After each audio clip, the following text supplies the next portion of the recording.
नमस्कार, मी वैष्णवी. आंघोळ वगैरे करून मस्त तयार होऊन लागायचं कामाला. आणि तयार तरी काय व्हायचं, पावडर आणि लिप बाम सोडला तर मेकअपचा यम पण आपल्याला येत नाही.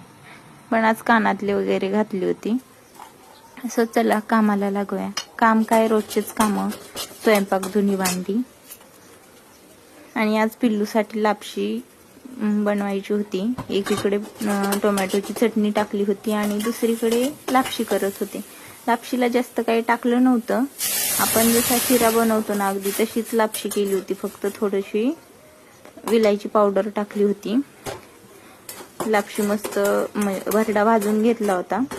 गूळ घातला आणि पाणी अगोदरच गरम करून ठेवलं होतं, ते पाणी टाकलं. तोपर्यंत भाजी रेडी झाली होती. लापशी भाजी तयार झाली आणि म्हणलं चला आता चपात्या करून घेऊया. गरमागरम चपात्या केल्या की लगेच जेवण होतील म्हणून. आणि याच टोमॅटोच्या भाजीला आम्ही चटणी म्हणतो, काही लोक यालाच भाजी म्हणतात. तुम्ही काय म्हणता मला नक्की कळवा, छान छान कमेंट करत जा. बाकी काही नाही हो, तेवढंच मोटिवेशन मिळतं. आणि कामाच्या नादात पिल्लूकडे थोडंसं दुर्लक्ष झालं की असे काहीतरी कुटाणे चालू होतात.